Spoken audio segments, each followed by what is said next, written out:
Welcome again, everybody, to another edition of the replay where we hope we're going to try to make you guys' day. I'm your host, Jabril A. Rashad, all the way from El Paso, Texas. Y'all know I'm an Oak Cliff boy, for real, for real.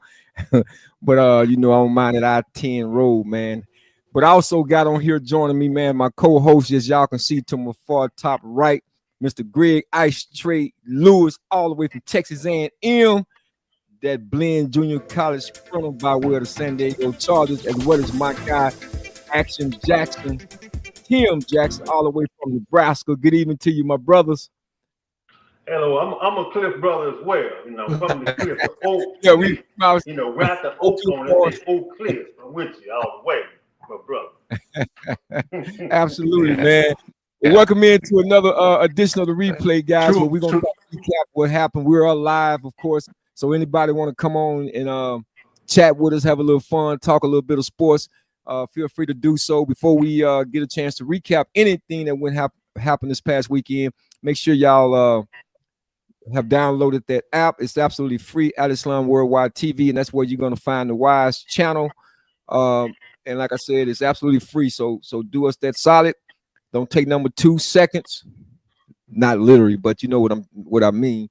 Go there and download that app, okay? We'll greatly appreciate it. So welcome in, fellas. I got to put those hand claps up, man, because every time we get to Tuesday, man, I look forward to it. So we can talk about what transpired this past weekend, getting into the NFL recap, as well as some of the college games that was played, recapping that. And we're going to talk about the firing of Michigan coach SHERONNE Moore and what your takes and thoughts on that. So we're going to start out with these Dallas Cowboys. The Dallas Cowboys lose to the Minnesota Vikings. Another failed season. Another failed attempt at greatness. And guys, and Greg, I'm going to come to you first on this, man, because it's been 30 years, Greg. It's been 30 years. So I don't even know what to say at this time, at this point, man, but we got to talk about it nevertheless. What's your take on what you saw, man, with the Minnesota Vikings Dallas Cowboy game on Sunday evening? Well, I saw a good game. The Cowboys played good, for a while, and then all of a sudden, they just, like they just didn't want to go, didn't want to win the game or didn't want to go to the playoffs. A lot of it had to do, like I say, a lot of times you have to, start with yourself. The players, everybody talking about the coaches and all that, but they're gonna have to step up as players. Even Michael Irvin has said it once before that, even though Jimmy Johnson was, a hard stern coach and he coached, but the players, they are the ones who have to execute. They are the ones who go out on the field and make the X's and O's come alive. So, everybody needs to hold each other accountable. And I just felt like the Cowboys, felt like the Vikings was going to lay down for them. They just didn't have no spunk or no kill in them no more. That's what I felt. Yeah, very lethargic, very pedestrian. Those are the words that come to mind when I think about what happened Sunday, because you got it all in front of you. It's right there in front of you for your taking. And then you go out and you play to the level of, I can't really say the competition, because, the Minnesota Vikings came in with, they out of the playoff, even mathematically speaking. They was 5-8. So, they come in, man, without a hope.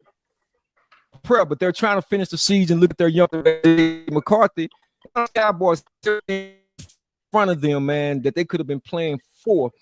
And again, they come out the way they did, flat. But Tim, let me come to you. What's your take on it? You guys have got a good point. Dallas thought they had control of that game. All game, they felt like they had control, because actually they was a little bit in lead, and actually it seemed like they could go do what they wanted to do. That's offensively. Defensively, as you call it, Eberflus or flush, fly on, fly the coop. We go get to it in a second too. Whatever you call it. But you know, and I understand what Greg is saying about the Jimmys and the Joes, you know what I'm saying, about them standing up, you know. But them X's and them O's, the mixing them O's, boy, I tell you, they leave something to be desired. Too much zone at the wrong time, not enough blitzing because they wasn't getting attacked, and they had too many people back blocking, and so it gave you room to actually send more people, and he didn't adjust. I was watching those type of things. And said, this gonna come back to bite him because it's leaving too much time for this man to sit in his pocket.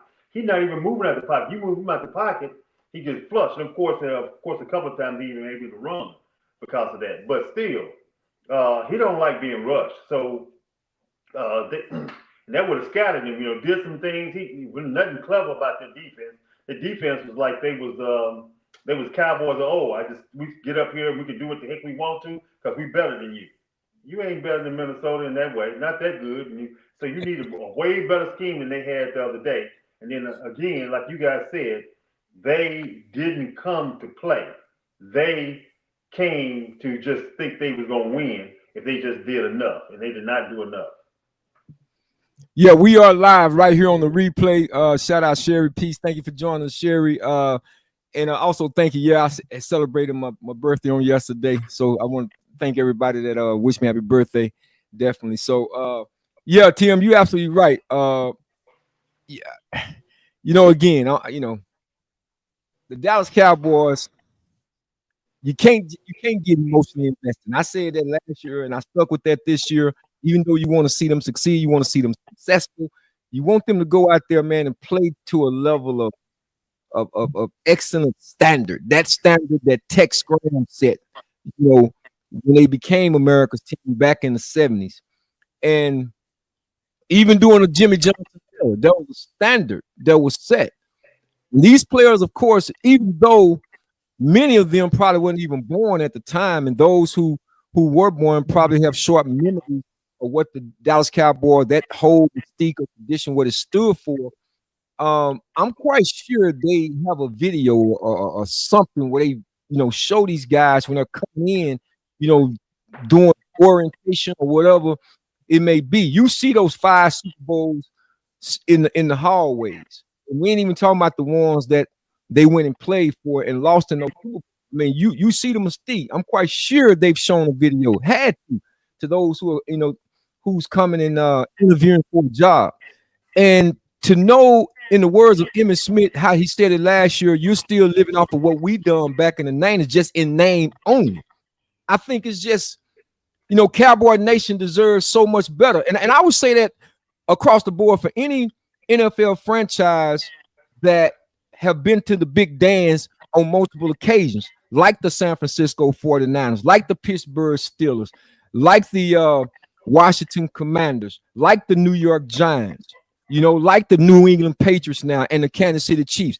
I would speak about those teams, but because those teams have been to the big dance on multiple occasions. And when you start to get over 5, 10, you know, maybe even 15 years, and this new generation, they don't know the Cowboys that we come to have, you know, grown up and have watched over the years. They don't know that team. They don't know that tradition. So what do you really have to base it on? Now, you know, we're talking about the loss against the Minnesota Vikings, but, you know, my question, outside of losing the game to the Minnesota Vikings, I want to know from you guys, and Tim, I'll come to you on, and you know I have my take on it, but I'm going to come to you on this particular question I want to ask. We watched the defensive coordinator, Matt Eberflus. Of course, you know, I've affectionately given him the name Matt Eberflus the Toilet. Okay, we watched the Dallas Cowboy defense come out there, and really, man, it's like they have these moments, right? It's like they just had another relapse. They just had another relapse, and some of them can't galvanize themselves or get up to play to the big moments. And so, Tim, I want to ask the question to you and Greg. Should this individual, Matt Eberflus the Toilet, Eberflus, the defensive coordinator, DC for the Dallas Cowboys, should he be fired after 1 year? Greg, I'm gonna come to you first on that one, Greg.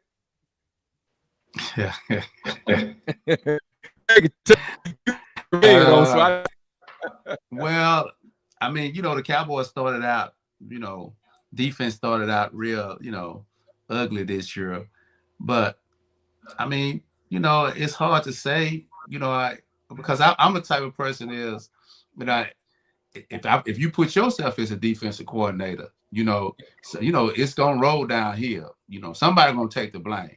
But what I'm saying is, if I put you in a position to do your job, some people ain't doing their job. And if it's a lot of people ain't doing their job, well, it's gonna look bad. But as a defensive coordinator, you're gonna take the blame, and you probably gonna be the one that end up getting fired.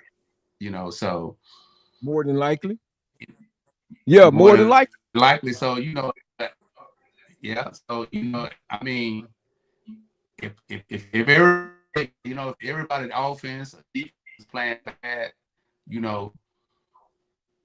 and you got 7 guys, sometimes or when it's gonna be when you say, well, the defense coordinator, I mean, he's doing his job, but the people out there ain't doing his job. Then the people out there are saying he's not doing his job preparing them. So it's like, how would you determine that? Well, let's see. Well, Tim, what you got to say to that? See, now I'm looking at Eber. I'm just gonna call him Eber today. You gonna give him half? His evaluation of his team, I have a problem with. And one of the bigger reasons I have a problem with him is his evaluation of his linebackers. I can't see how you could be a coach and you keep playing that number 59. What's 59 name? Kevin Mary. Mary, I don't know how he keeps going the opposite way of the football. Football going this way, he going this way. He's crossing the other linebacker. He getting the other people way. You can't keep doing that. And to not be able to see that on film, you watching film and you telling me you don't make a decision to change that, and everybody making an excuse talking about, well, we'll see which one is better. Maybe the other guy don't do what's called. But I tell you one thing, he don't make them plays, and these are always end up being big plays because he's way out of position. See, he does all right on some plays, but he has plays where he just screw up and it's a big play because he just totally out the picture. He didn't drop deep enough on a pass, so the pass gets caught on the third down or fourth down and long, whatever. He's in the wrong place. He goes to the wrong hole that leaves the hole open. He goes the wrong way when the ball's running a counter. It's so many times that right there, that little small detail tells me he's not who we need. Because if you can't make sure you put the right players out there, you cannot be a coordinator. That's the first part to me. Putting the wrong players in place at the wrong time for them, because you got to have playmakers. So you can't have guys who making mistakes that lose. What did Jimmy Johnson used to say all the time? It's not necessarily always how many big plays you make, it's how many mistakes you make. Who makes the less mistakes? A team that makes less mistakes is a team that's disciplined, is a team that can win. And his defense is constantly making mistakes from the secondary to the linebacker core and including the defensive line. That is not a defense coordinator. He should be fired yesterday. I certainly agree. Let me bring Greg back up. I certainly agree with that analogy, Tim, because the mistakes, and this is where I think when Greg was talking about it earlier about you being a DC and you're schematically drawing up the defense of how you want to coordinate the defense and putting the guys in the best position to be able to make plays. And time again, at least this season, we haven't seen it happen. And then, my biggest thing is when you look up at that scoreboard, see, that's what's going to tell it all. It's like in the words of Bill Parcells when he said, you are what your records say you are. If you're giving up 30-some points a game in this league, in the NFL, in the words of the former Houston Oilers coach Jerry Glanville, not for long. Not for long. Yeah. If you're giving up 30 points, Greg, Tim, that's an average. And just when you think, see, I don't want to reach for food gold. This is my take now on Matt Eva flushed the toilet. I'm not gonna call him half. I'm gonna call him the whole moniker that I've given him. Flush the toilet. Goodbye. Good riddance. Sayonara. See you later. You're done. Yeah. Because I've been on 3, maybe 4 defensive coordinators in my lifetime. And I can see progression when a coach. See, it's one thing, Tim, Greg, and Tim, and I know you all know this, but it's one thing when players are missing a tackle here, maybe missing an interception here, maybe missing a fumble recovery there. But when you're actually are not even in the position to make the play, here's why I'm saying I think it's more so on the coach and his scheme and what he's schematic. Let me give you an example. There was a point in that game twice, if y'all recall. This is when I knew schematically, when you're talking about scheming now, when I knew, I said, man, this guy, he got to go. He just has to go to me, because the Minnesota Vikings, twice, they missed on the first touchdown that J.J. McCarthy was throwing to Justin Jefferson when they had Malik Hooker was on him. They was on the goal line, if y'all recall. He overshot Justin Jefferson on that. But then they came right back on the opposite, ran the same play on the opposite side, and they caught Donovan Wilson when he hit Naylor on the touchdown. Mm-hmm. Now, in my mind, as a former defensive back, and I know you can zone that when you get close down. Now, you can do one or two things. You can zone it, you can man press it. However you got to do it. But you got to make sure that your personnel, man, that you have the right, whatever package you got on this goal line, whatever you got going on, make sure you got the right guys on the field for whatever you trying to scheme. When I seen Naylor break out of that, man, and I saw Donovan Wilson was on him, I say this is scheming. Because they came back and ran the same exact play, but just ran it to the opposite side of the safety, and this time they hit on it. And so I'm looking at the whole play evolve, and I'm saying this is schematic, man, because I've been in those situations. And I'm saying Eberflus is not putting these guys in the right positions. Have they had some moments where they've had some hits? Absolutely. But more time than not, they've had more misses than they've had hits. And this is the problem, because here's a team that's 5-8. You got basically a rookie quarterback, because he missed all of last year, J.J. McCarthy, coming in, man, to your house, to your building, and you got something to play for. I said it back then. I'm sticking with this. If I'm the Dallas Cowboys, Jerry Jones, you need to go try to hire Al Harris, man. You need to get him from Chicago Bears. You need to bring him back and let him coach secondary, be the defensive coordinator, and let him be the passing coordinator, man. Because I'm telling you, they let the wrong guy out of the building. Go ahead, Tim. You hit the nail, and I was waiting for it. Comfortability. That's the word. Comfortability. That's Jerry Jones' asset and liability. Liability because he likes somebody he's comfortable with, that he's known or connected to some other people he had before. He deals in connections all the time. Funny thing though, he don't do that on his higher position, on the connection he already have, when it's another, we see what I'm talking about, okay? When it comes to that complexion, his familiarity doesn't seem to pay off as much, especially when it comes to coordinator, okay? So that's the hard problem I have with him. When it comes to coordinators, he's not doing that comfortability no more, right? Because otherwise he would have hired Al Harris, right? But he knew, because of Rob Marinara, about Eberflus, because he was up under him. He was his linebacker coach. But if you really paid attention, you see somebody who made his secondary one of the best secondaries in the league. That's what Al Harris did.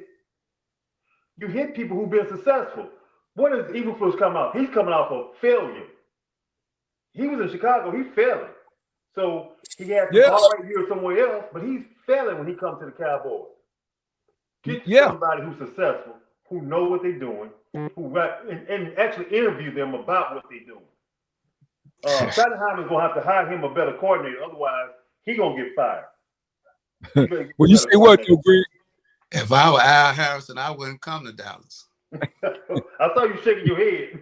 I'm gonna tell you why. Because first of all, no matter what's the worst two positions that Dallas has and their whole organization, they linebackers and their secondary.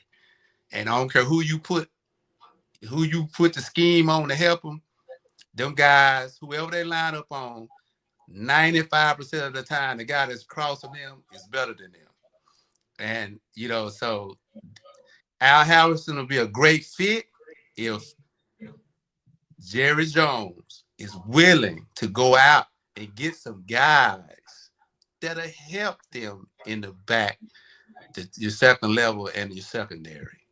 Because with the guys that they got now, I They don't not care. it. You can You bring said it. God down and put X's and O's in front of them. They're not gonna be successful because the guy that line up in front of them is gonna be better than them. Well, I will say this. Well, I will say this though, because I know Tim, you kind of been hard on Diggs and his tackling ability or what have you. And I think, but you always said it, said it best, and we've talked about that in terms of those injuries, man. He's been injured twice. When you don't have your wheel, kind of like when Dion had that turf toe when he first started getting that. When you don't have your wheel, man, you really can't perform at a high level. And a lot of times people don't really see what goes on behind the scenes. But I said it, I've been on record. I said, no, Diggs can help them, man, a healthy Diggs. Now, if he just jump back out there, re-injure himself, and we ain't getting the Diggs that we've come to know and grown to know, then no. But when I look at the draft choice, Kalen Carson, man, number 21, he's not it, man. I mean, the youngster struggled last year. He's still making these silly plays this year. And the juries is still out on Rebel. Reed? Rebel. Yeah, Rebel. It's still out on him, but He gonna be okay. I think I will definitely give him another year. But if you're thinking about getting rid of, I guess, Diggs, Trayvon Diggs at the end of the year or what have you, because of the money situation, whatever. Well, you got to go back and replace that. And whoever you go replace it, if he's worth any salt, if he's worth, investing in or bringing somebody in, you just can't go out there and get an average player. If you're going to bring somebody else in, I'd rather for you to go ahead and let Diggs get fully healthy, because he will now have another year under his belt, and just let him and bring him back. And also with Bland, I think DaRon Bland can still be DaRon Bland. We saw him have a pick six early up in the year, and I think his foot still have been giving him some problems here and there. But certain players are not going to complain about that. And I take my hat off to a DaRon Bland, because he's kind of a quiet guy anyway. You can kind of tell he has like this kind of soft disposition about himself. He's not very vocal, so he probably don't complain about a lot of things that other players will complain about. So again, I think there's a situation where I think you need to allow Diggs at least another year and see where we go, and don't make any moves unless you're gonna go out there and get somebody who has Pro Bowl potential, or somebody in the draft that you know that they're locked down. That's the only way. But I don't want to waste one of the high draft picks that we have on another defensive back when you already have someone signed for your roster, when you can actually use that pick to get a playmaking, safety, maybe like Downs from Ohio State. That's what I really think the Dallas Cowboys is missing, man. They missing a game changer, a safety who can actually change the game, a Cam Chancellor, a Troy Polamalu, a Tim Jackson. You know what I'm saying? I feel them, my brother. And if they had a real in the corner, we'd be all right too. If we both was out there, they would have a secondary. That's the whole situation.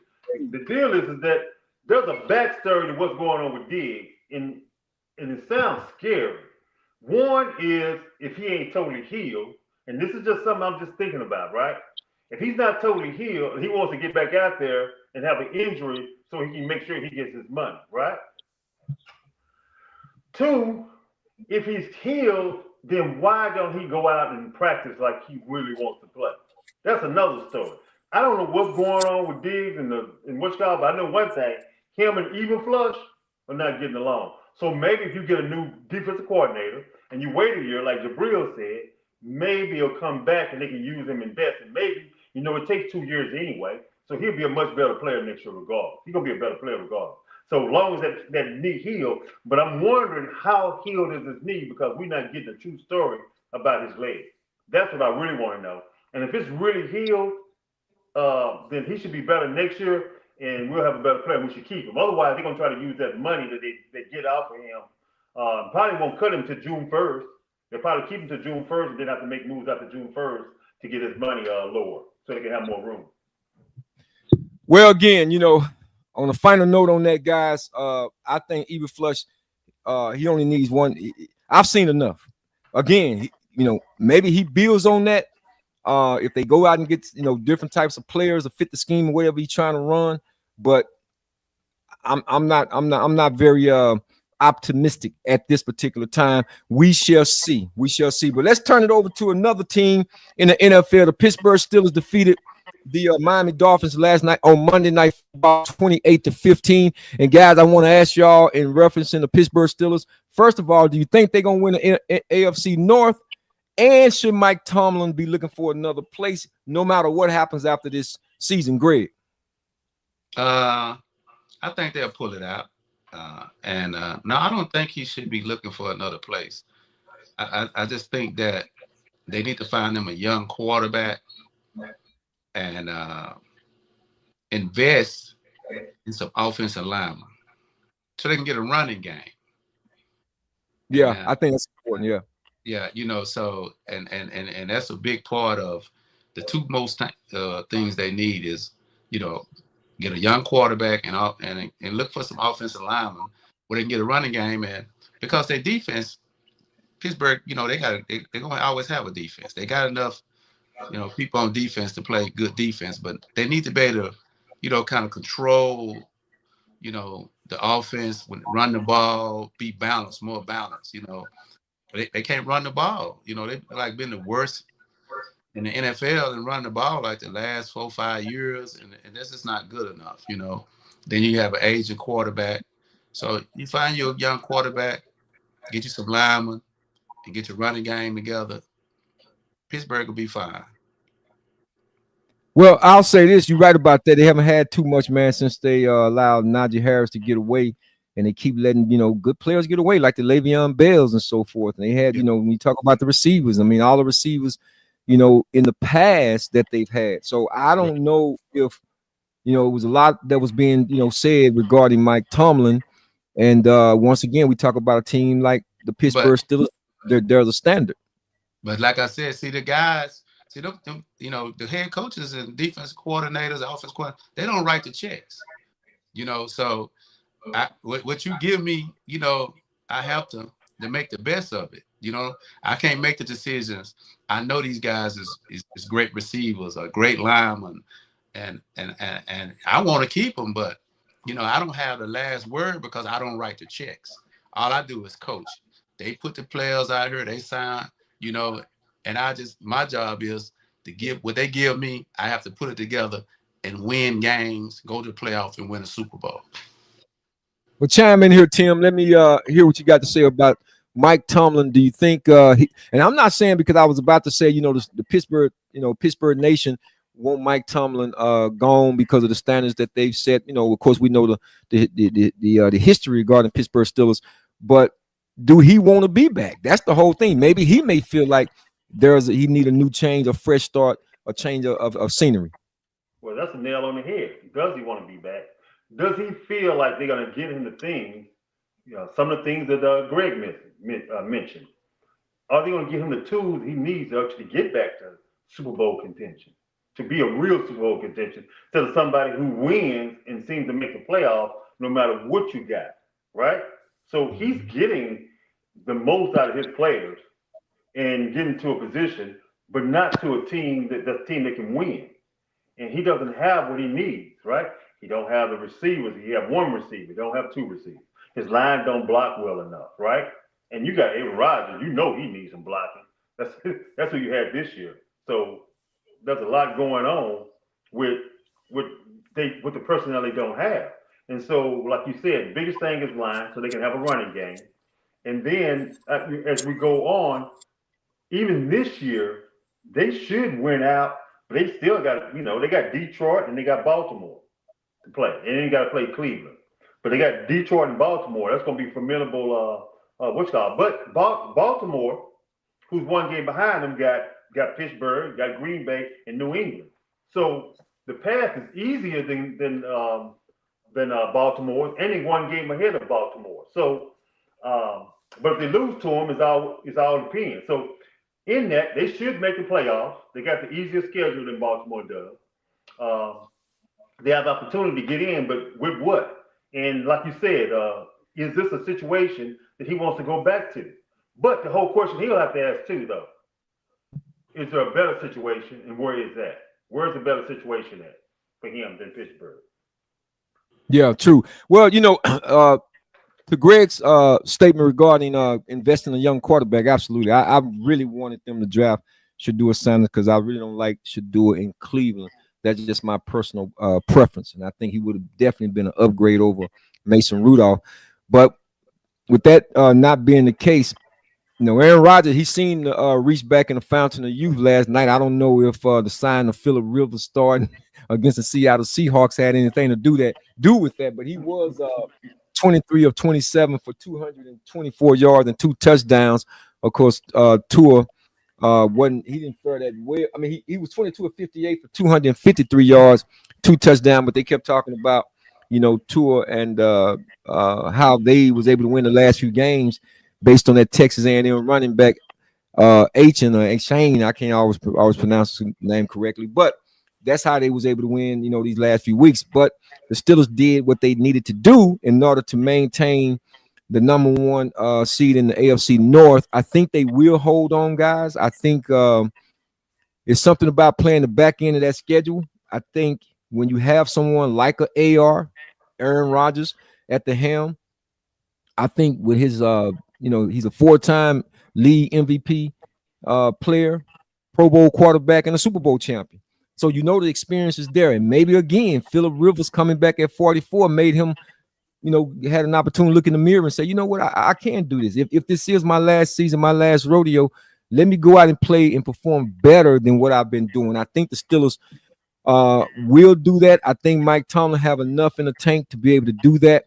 I just think that if they don't get to the promised land that they would like to, I think Tomlin just needed some time a change of environment, scenery does, everybody good. So we'll see how it goes. We'll see how it play out in the next coming months. So guys, let's get over to another subject we want to talk about. The Kansas City Chiefs. KC, is the dynasty over? Now, Greg, I don't know if the red represents the dynasty being still alive or just the 49, or you just like the color red, or you and Tim, because both of y'all got on red tonight. But I'm going to come to you on this, Greg. KC, man, they lose Patrick Mahomes, torn ACL injury, man. And a lot has been said regarding the Kansas City Chiefs, the dynasty being over. What is your take on the Kansas City Chiefs losing and not making the playoff for the first time in 11 years? Yeah. What do you think? Is the dynasty over? Well, I still think Kansas City have a good team, but you just can't take away from the other teams. They just got, the other teams are getting better. They building their teams. They drafting. You got young guys playing better. You got guys, man. This is a NFL. Teams are evolving. Teams that wasn't playing good, the Barrows, New England. You got guys, man. This league. You can't never just say they're gonna stay at the bottom. Kansas City. I think Kansas City. Their receiver crew kind of fell off. I think that's kind of hurt them. You know what I'm saying? The defense is still good to me, but I think it fell off on the receiving crew. You know what I'm saying? I think they need to get some couple of more receivers. They got a couple of young guys, but I think they still need some more receivers. But Patrick, if he can come back healthy, I think Kansas City, I think they still a team to be watching out for. But you got San Diego. I mean, you got the Chargers. Chargers. I mean, them young guys back there, man, they hitting, man. Them people want to win. They hitting. You got the Houston Texans, Colts. that division is strengthening, man. Is and it has gotten stronger. But Tim, jump in here, man. Let me hear from you. What you think, man? Is the dynasty over for KC? No, I heard that Grim Reaper. Somebody, boom, boom. I heard the bells and everything walking because Travis Kelce talking about retiring. Can they replace the guys who which call they getting old? They getting old. And Travis Kelce's talking about, I don't know if I'm gonna play again because his brother's already advised him to go ahead and retire, or at least get away from the game a little bit and make a decision before he retires, right? And you start thinking about retirement, you need to retire. You don't retire. Yeah, you don't retire. It's saying, yeah. You tired of working out. You tired of paying that price because that's what you're thinking about. You pay a price, training camp and getting your body ready and going through all those aches and pains and going through the aches and pains during the season, all those bumps and bruises. After you've done it a long period of time, you're like, "Ooh, man, okay, I can do without this for a little bit, right?" So is Travis Kelce gonna come back? If he do, you talking about that whole receiving core. That changes everything for them. So can they replace that kind of production? If they can't replace that production, it's over. They are another good team. Not no dynasty no more. The dynasty is over. They're just another good team. Yeah, well, what's interesting that you say that because both of y'all make very good points. I think Greg said that it's about catching up, man. I mean, they had the thing even in college say what other guys on scholarship too. You think you supposed to catch all the balls? The defensive back ain't gonna break up one or two passes? No. The fact of the matter is everybody go to OTAs and everybody go to training camp, and at some point, and everybody's making moves to get better. This is one of those leagues that you better get better because if you're not, you're going to be on the outside looking in. So I think that is the case with the Kansas City Chiefs. I like what Tim's saying in regards to them just being just a good team and not a great team. I personally think the dynasty is over, but I think they got another Super Bowl in them, or at least an AFC Championship game. Here's my reason why in that. And I'm not saying next year. I'm thinking maybe another 2 years because Pat Mahomes, he will come back, barring any setbacks or what have you. And I think a time away does the body really good too, to let you kind of regalvanize. Because he's never gone through anything like this in terms of his injury. So I think it'll give him a different perspective as well. Then when you look at how the Kansas City Chiefs played throughout the season, they had a lot of drops in key moments. I remember a couple of times when it was 3rd and 5 or 6, ball hit Rashee Rice right in the hands, and he drops the first down. And then I think he got a little alligator arm on me on Derwin them against the Chargers the other day because he took that one big hit. It's like he didn't want to get hit no more. And then Jefferson got into the mix, him and Derwin James, and they had to eject Jefferson number 23 to safety because he was coming down laying the wood on him, man. So I think they're going to have to upgrade somehow, some way, to get better. If Andy Reid doesn't, it doesn't sound to me toward the end of the season anyway, that he's looking to retire himself. I think that's going to be really key. If Andy Reid decide to, hang up the whistle. But if he does not do that, I think Kansas City have at least maybe one more Super Bowl. Because I kind of compare them to the Golden State Warriors when everybody was saying, will they ever win another one? They wind up winning that one of them. Even though they didn't win, back-to-back consecutive or what have you, they won that one more NBA championship. So I think they just got to do some upgrades here and there, not tear the whole thing down, just get some credible or comfortable receivers who can hold on to the ball in crucial moments. And I think they'll be okay. So, guys, let's turn it over to our college story, man, that got everybody talking about the firing of Sherrone Moore, former Michigan coach, doing his allegations that was made, allegedly the thing that took place with a former staffer. I didn't get her name at this point. Maybe you all know it. Have invested in time to find out what the name was. But, once again, here's a high-profile job, high-profile coach with inappropriate behavior. Now, what I'm not going to do is throw rocks at a glass house when it comes to these coaches, because they talked about the Bobby Petrino, they talk about the Rick Pitino's, and all these other coaches. There are even Hugh Freeze now, who are not African-American coaches. But what I am going to push back on is simply this. When they talk about, and I've heard this several times people making a statement that he's made it bad for all African American coaches. That's what I don't like. No, he failed African American coaches or he failed African American people. No, he didn't. No, he didn't. He failed God and he failed himself. And along the way, he failed his family. But in terms of me, I'm okay. I think Greg is okay. I think Tim is okay. He didn't fail me. Now, I understand the bigger picture, what they're talking about, but that translation goes back to the basic fundamentals where we start talking about racism and all other terms that comes along that's associated with that. Because we can't get past certain standards that people stereotype another ethnic group with. Oh, if he did it, that means Tim Jackson is gonna do it.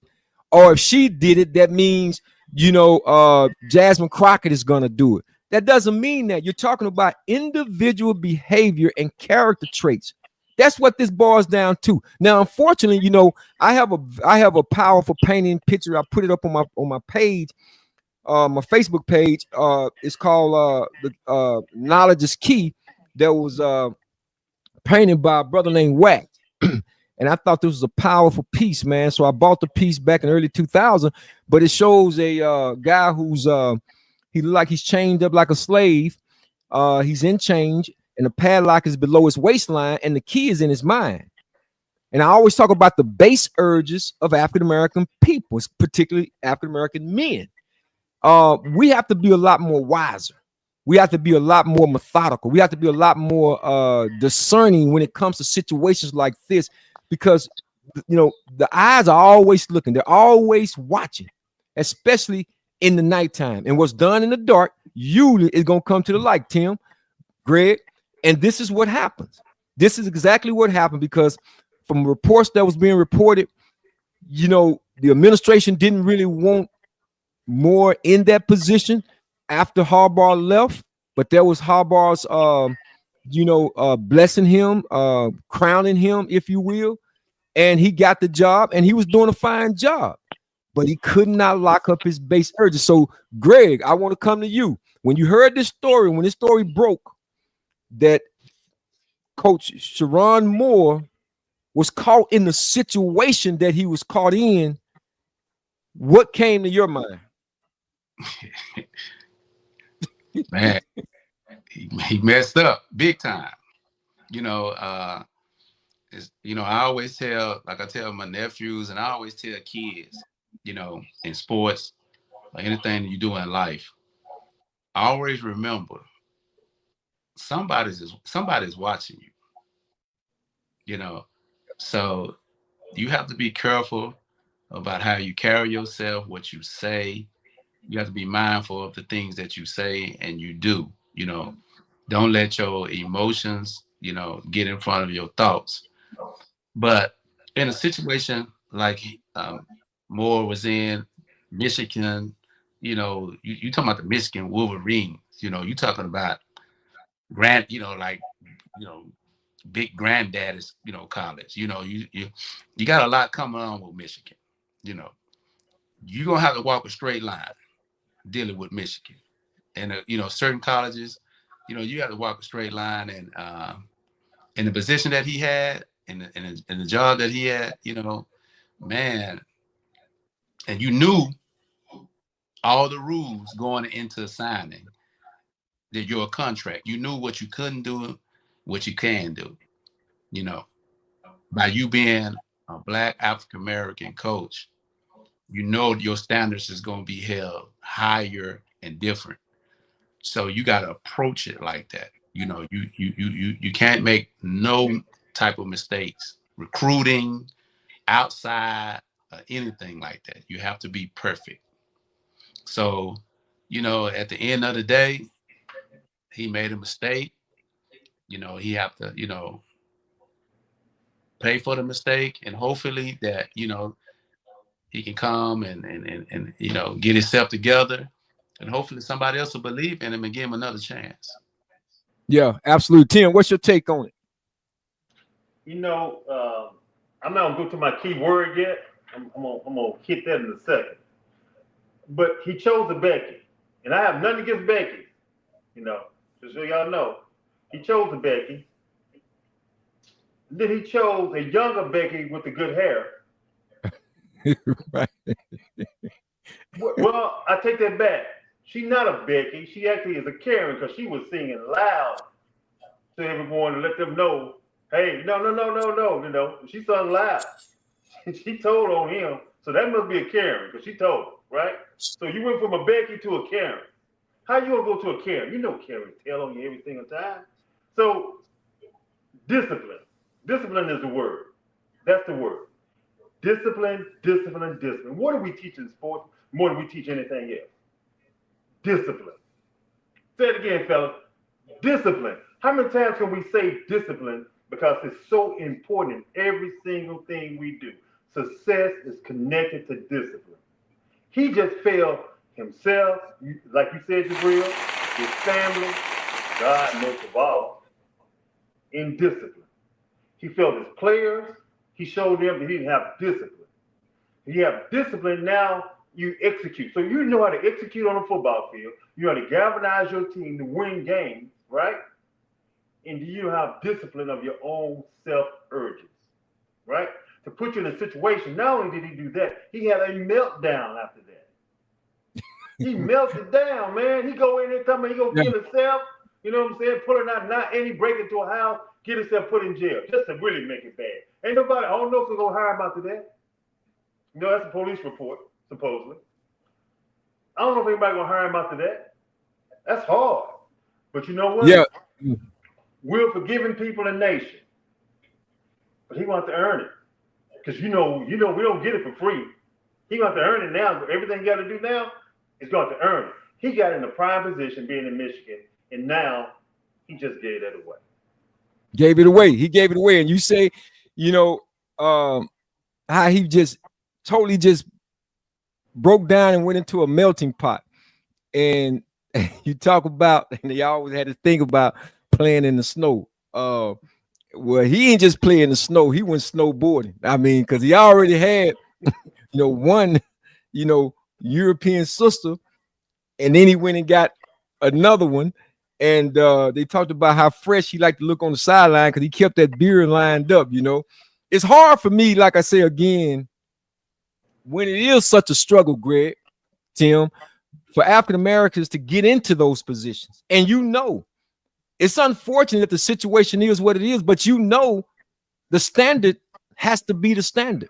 And you got to meet the standard because they are looking a little extra harder at us when we get in those positions. And oftentimes, when we get into those positions like that, we cannot seem to sustain those positions for whatever reason. And 9 times out of 10 is usually behind some scandal, some female or maybe some gambling thing that happened or took place. When all you have to do is quit being selfish, think about those that paved the way before you, the great coaches, man, like Eddie Robinson, those are great men that I think about who paved the way, who didn't always get the recognition that they should have gotten. You think about the coaches, man, that are still vying for those prominent positions even today. Those who've been looked over, they had to insert the Rooney Rule. You understand? And we talk about the Dallas Cowboys and these teams who haven't even hired an African-American head coach.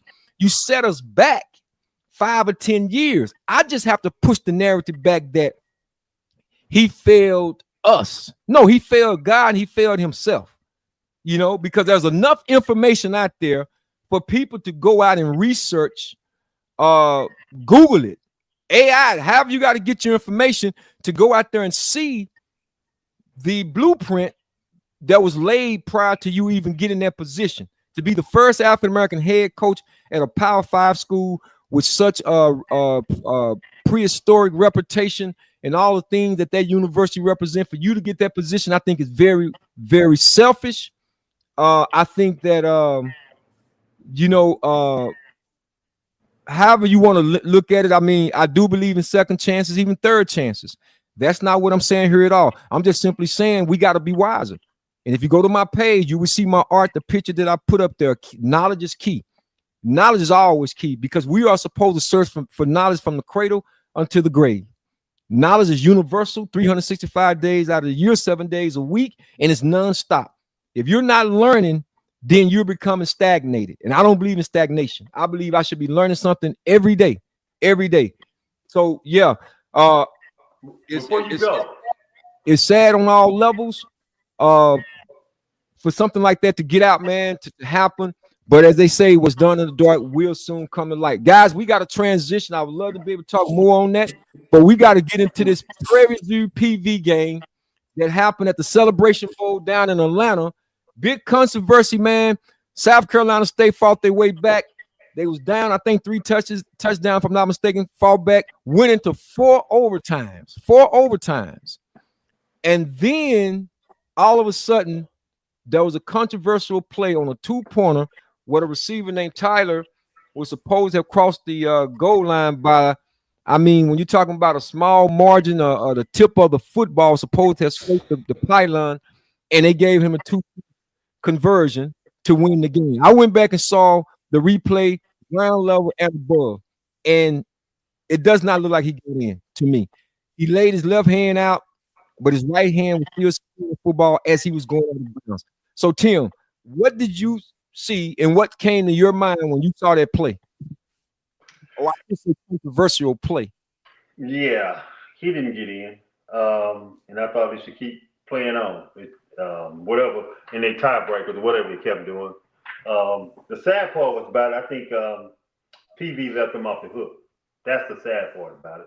They could have got him in regulation. They could have got him in one of those other overtimes where they had a great position to where they didn't score, and they didn't score either. So the other team didn't score, and then PV had a chance to score to go ahead and finish off their game, and they didn't get a score as well. So then they had a missed field goal as well. So missed opportunities on PV in that game. But more than anything, that wasn't 2 points. So to end it that way, after all those kids were fighting so hard, it's just kind of hard. Because to me, we won't get to that game. We got a game coming up, pretty close to the same type of situation, a close call like that, and they made the right decision. This one wasn't the right decision. Well, Greg, what you think? Greg, chime in. What was your perspective? I don't know if you had a chance to see that highlight or not. You think he got in? You think it was just? No, he didn't get in. But it comes like the old saying when we used to play football. Coach used to tell us, "Hey guys, don't put in the referee's hand. Referee's hand. Right? You might not like the outcome of it. So when you got your chance to take care of your business, take care of your business. Your business. Yeah. Yeah, well, they shouldn't have, got up off the gas, as they like to say, man, and to let them guys get back into the game the way they did.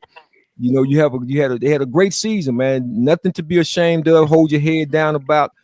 Prairie View have come a long way, and the way they rose to the occasion this season, they have a bright future ahead of them. I don't think the kid again got in, but I definitely concur with you, Greg. When you have an opportunity to take a team out, take them out. Take them out. Take them out. So, again, PV loses to South Carolina State in the Celebration Bowl. But congratulations to South Carolina State. Definitely don't want to take anything away from those kids. They earned the right to be there. And they showed a lot of resiliency to maintain and sustain and keep fighting that game. And Prairie View, big shout out to Prairie View. I know Jerome was down about it. Hopefully we take his shoestrings away, Greg. Make sure he's okay. I know he'll be laughing when he see this port right here. But anyway, Jerome Sheffield, that's our producer. He's a Prairie View alumni, Omega Psi Phi fraternity. All right, guys, we're coming up on the last hour of the show here. Last few minutes. I want to welcome everybody who are watching, who came on, even chatted out. This is the replay where we're hoping that we're making your day.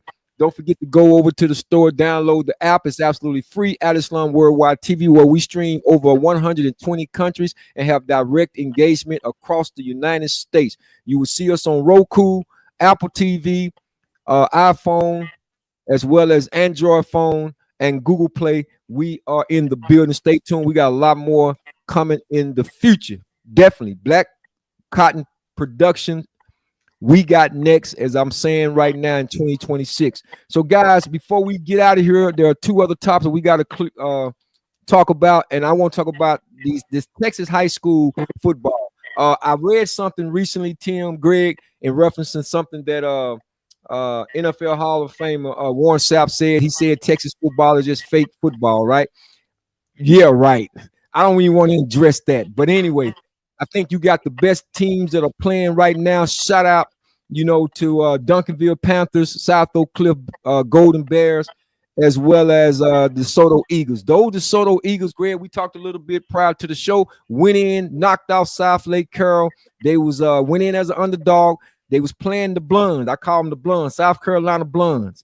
They went in and knocked them off. What a heck of a game. But the running back, Sherrod Baker, man, when I tell you this young kid, man, they've been talking about him for a minute, and to come out the way he did with that 99-yard run, man, it was a highlighted moment. So, Tim, let me come to you on that. What do you think overall? Do you see the trifecta, South Oak Cliff winning, Duncanville winning, as well as the DeSoto Eagles? Oh, you hit the nail on the coffin right there. So I definitely feel like that's going to be the case because though all three of them are very good teams actually, and I think they'll all three pull it out. They seem to have the resolve. They've actually played very very well. And just talking about DeSoto, came down to that goal line stand. This is what we're talking about. This was in the hands of the refs, um, and then they made the call that they didn't get in, right? And so to go along with that, the young man who's running back then runs off a 99-yard touchdown. Just to say, hey, just to let y'all know, yeah, we're the better team, right? And so end up winning the game by 13 points. And so I'm very proud of all three of them because all three of them are south of Dallas, south of That's right. downtown Dallas. All three of them are south of Dallas teams. So, as we say, it's not South Dallas, south of Dallas. So Yes, we South. like to say that because this is what it is. Oak Cliff and all the surrounding areas of Oak Cliff. It's kind of like our suburbs.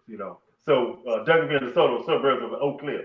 Um, uh, we proud of them, and I think they're gonna do very well at the next game, the championship game. Greg, what you got for us? Uh, they look real strong. Duncanville got a real good running game. They got a young stud receiver. This and DeSoto has the same thing. Sock has an excellent run game. Um, but Duncanville and North Shore, they've been battling each other for the last 4 or 5 years. They've been going at each other. So I'm looking forward to that game right there. And I'm going to see. I'm pulling for the The Dallas team. trifecta. I'm still Saab. Which I know a lot of people gonna be mad, but hey, we went from Hudson, but I got a roof for Saab right now, though. Yeah. And Duncanville, DeSoto, I hope they pull it out. And them young men they don't play, extremely well football all season. And to top it off like that, it'll be great for them, because they worked hard. They gave up a lot, to be in this position. So I'm looking forward for some great games, and I hope they win. Yeah, so do I. So guys, we gonna hopefully get together, man, and go to those championship games this weekend. Like I said, they'll be played at AT&T Stadium, home of the Dallas Cowboys. Looking forward to some real good high school football this weekend. And before we get out of here, guys, they got the NBA midseason NBA Cup. The San Antonio Spurs, who knocked off I think the arrogant right now, just my thing, Oklahoma Thunder, and they're gonna take on the New York Knicks. Who y'all liking that? I'm gonna go with the Spurs. Man, come on, man. You got to go with the Spurs, man. We back. Who you liking that, I will Tim? tell you, I want the Spurs to win, but New York gonna win this game because San Antonio don't really have a power forward. So that's gonna make a big difference for them. So New York gonna win this game. Okay, you got New York. Okay, fine. Well, we gonna see. But guys, before we get out of here, we're gonna do some shouts out. Y'all know what we like to do before we close out the show. We're gonna shout out, and I'm gonna go first on this one. I'm shouting out C.E. King High School, who will be playing in the state finals against the DeSoto Eagles. And I'm shouting out the C.E. King because I've seen those young men. My youngest son actually graduated high school from C.E. King. This is the first time that they've been able to go to the state finals in football. So I'm proud of those young men over there because I had a chance to meet some of the coaches along the way too. Now they ain't gonna beat the DeSoto Eagles. I'm not gonna be saying I gotta stay with the 214 now, but I am glad to see C.E. King get in there. And also, like I said, man, I want to shout out PV as well, man, for a gallant effort that they did against South Carolina State, and this year winning their division, the SWAC championship on that side. So who you shouting out this week, Greg? Yeah. Boy, listen, I got a big shout out to them Lady Aggies, the volleyball team, defeated the #1 seed, and we're on top right now. All we need now is the everything maroon. You say everything maroon. I appreciate it, Greg, because you didn't mention the team that actually they defeated. Yeah, I ain't gonna mention the team, Right. But don't worry, I was anyway. My shout out, the #1 team who've been playing #1 all season long until they probably got too much helium in their bubble, kind of like SHERONNE had too much helium in his bubble. He loses sight of what everything else is going on. You're in a bubble, you got too much helium, and your head get too big, and then you're at the wrong time. Things happen. Shout out to them though for the rest of the season. They played great the whole season, except for this game. And then also Nebraska Cornhuskers lady basketball team is actually I was thinking about the men's basketball team. I'm sorry, the men's basketball team is undefeated at this particular time, and they finally ranked. So that's one of the best teams they had in a while. So well, good deal. We're gonna give all of them a round of applause. Well, guys, that's going to do another episode on the replay where we hope we made everybody's day. Like I say, stay tuned for another episode we got coming up in 2026. I want you guys to go out, have a great week on purpose, continue to do great things on purpose. Always keep God first, Most High, and be sincere in all that you do, and also stay wise. Fellas, thank y'all for joining me. We look forward to this weekend as well as next week, where we'll come back and recap what happened this weekend in the world of sports. God bless and be safe. Stay blessed and stay wise. Don't do it.